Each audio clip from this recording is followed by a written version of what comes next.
how did everything react to the DNC and the betting markets, and how did everything react to the DNC and the RFK endorsement? It looks like a wash to me. It looks like it really didn't change anything. It didn't really change the polls or the betting odds, it seems. No, It most was people, like it changed the financial metric, though. Kamala Harris cleaned up after the DNC, but it was mostly big donations. yeah, she got a bunch of big donors. The betting markets are now basically within a half a cent. Trump leads, but again, doesn't matter.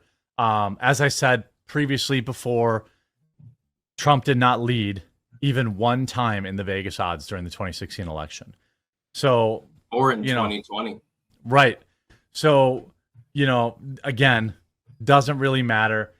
The general election, the poll dating has been extremely sparse. There just hasn't been much. And also extremely chaotic. The problem is that you've got like a 10-point fucking spread. Yeah, it's weird. It's very weird. But now, I mean, I think the next time we're going to get anything like reasonably meaningful is going to be after the debate. Yeah. All of this debate is basically everybody has kind of separated like oil and water back to their party alliances. And one thing I wanted to ask you about, Styx, is there a reasonable path for Trump to win the election without Pennsylvania?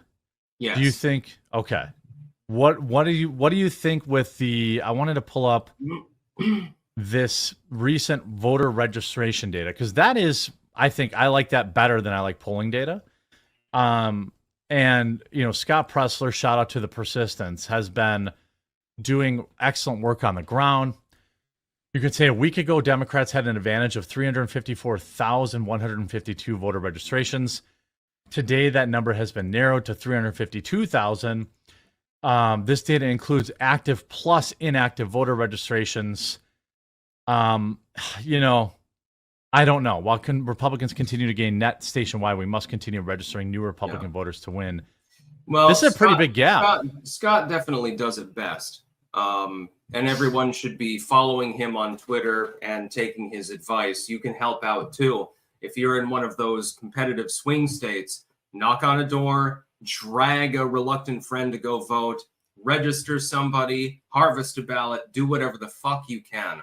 There are 10 competitive states, and it was funny. There was an article the other day, and this was a left-wing article, TDS Suffering, and they said, well, RFK Jr. correctly identified that there are technically 10 swing states right now. Most people are only talking about 7 of them. Yeah. Mm-hmm. He's fundamentally correct, which is an asset to the campaign. Follow Scott Pressler over on Twitter, number one. Volunteer if you can. Do whatever you can. Materially donate like I have to the Trump campaign if you're able to do so. I would say that Pennsylvania, number one, is probably going to go to Trump. I have that feeling. He won in 16, right? And then he lost in 20, Pennsylvania? Lost in 20. Yeah, right. Of course. He got the electorals it's been mostly defortified. The same is true of Georgia. The same is true now of Wisconsin. Yep. He has an easy path forward to victory because the fortification that happened because of the lockdownerism is no longer really in effect in many of these states. Even Arizona, they had a Supreme Court decision the other day.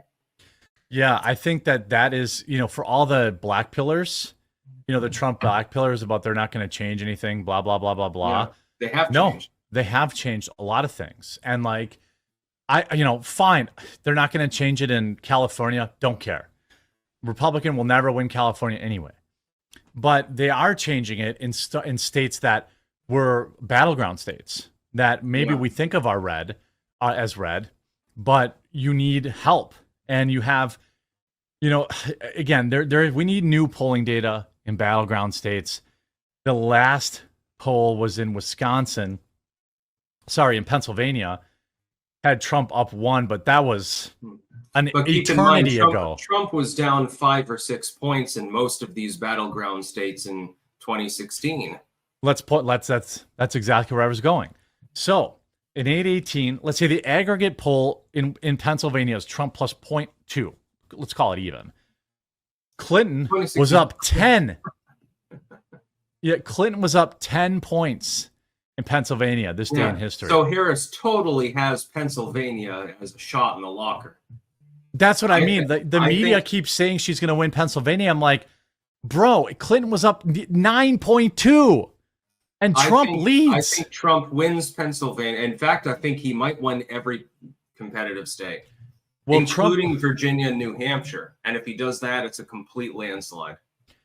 Look at Wisconsin, a virtual tie, Harris +1. In 2016, this day in history, Hillary Clinton was plus 11.5 and she lost. You know what I mean? Like that. Yeah, I know we need another month. Yeah. There's plenty of time for Kamala to crash and burn. And once she gets to the debate where apparently she doesn't even want to stand up and is going to have a notepad with her, I think it's going to be a sheer difference. And the optics are going to be very, very poor for her campaign. The optics will be extremely poor if she has notes. It'll be very bad. I hope that I hope that Trump comes out and says, "Just fucking bring him. That's fine." And then she shows up. She's got a notepad. He shows up. He's got nothing. And he's like, "Oh, nice notes you've got over there." That would end the election. Donald Trump is so battle tested with like attacks on him that he doesn't need to worry about it. Like what is Kamala Harris going to say that Trump hasn't already heard 1,000 times? They have no ammo. Yeah. I'm speaking white dude. Yeah. And here's the silent optics of that Democrats won't want to admit. There'll be a whole lot of racist Democrat voters that don't like that. A lot of old men won't like that. The reason that Hillary Clinton slipped so poorly is because she was a twat. She went on TV and was like a know-it-all, unlikable woman. And I can look, this might not be fair. We can agree that this might not be fair, but the reality is people don't like bossy women. They don't like it. And like Hillary Clinton was extremely unlikable when she got on that stage, and that's how Kamala Harris will play. She'll be extremely unlikable. She'll go beyond that though, because it's not just gender, it's also race. Right. And what I'm saying is union men, white, 50s. I don't know if what I'm saying here is it's uncomfortable, but I think it's true. There will be a non-zero percentage of them that is like, hell no. Hell no. I'm not voting for some bossy black lady. The one thing Trump must avoid is that Kamala is going to try to bait him into talking about race. Do not do that. Yes. Do not do that. Do not. It's okay if you had a one-off interview where you said, well, Kamala, she says she's black, but I thought she was Indian. Okay, it's fine in a debate. Yeah. Does a little damage, but only a little. Don't do it at the fucking debate. If he does that, he's probably toast. Yeah, it'll mobilize the black and Indian vote against him. Can't do that. Don't do it. You can think about it, but don't do it. Yeah, just talk about how, she destroyed her own state and how she's been in the...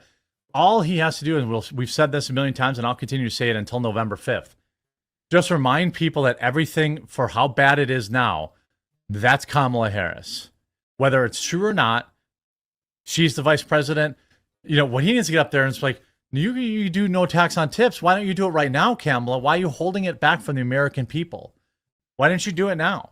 Why haven't you done it for the past 4 years? Like, then people sitting at home will be like, oh, yeah, that's right. Why hasn't she? Like, what is this? What has this woman done, if anything? That's the point. She hasn't done anything. She's the border czar who did one photo op at the border. She's the AI czar. She had one presser about that. That was, last year. That's pretty much all. I can't think of another policy she's championed up until the election itself. And then it just sounds like basically a knockoff version of Joe Biden with extra leftism. Well, that was her economic plan, wasn't it? Like her economic plan is was Joe basically Biden. crashing and burning. Yeah, it was Joe Biden. It was Bidenomics. I'm By the the way, pro-recession candidate. Recessions are good for you because if you have less money, you buy less food. We'll solve the obesity epidemic. well, yeah, exactly. Like that's I mean, that's quite frankly the long and short of it. I mean, you have nothing. This woman has nothing to offer the American people. So all Trump has to do now. We have 2 weeks till the debate. Basically, this week we're not going to get a lot going on. Maybe Trump will get a couple of endorsements, hopefully, to keep the positive momentum going in the press. I hope he's preparing for the debate. I hope he understands the gravity of it.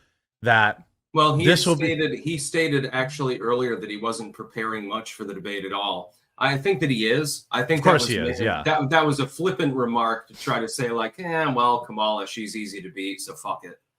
Yeah. He is very much preparing. Yeah. I mean, what happened to the bringing in Kamala Harris? You know, like I'm sorry, Tulsi Gabbard. Yeah. So they brought Tulsi in partly as a psyop to get in Kamala's head.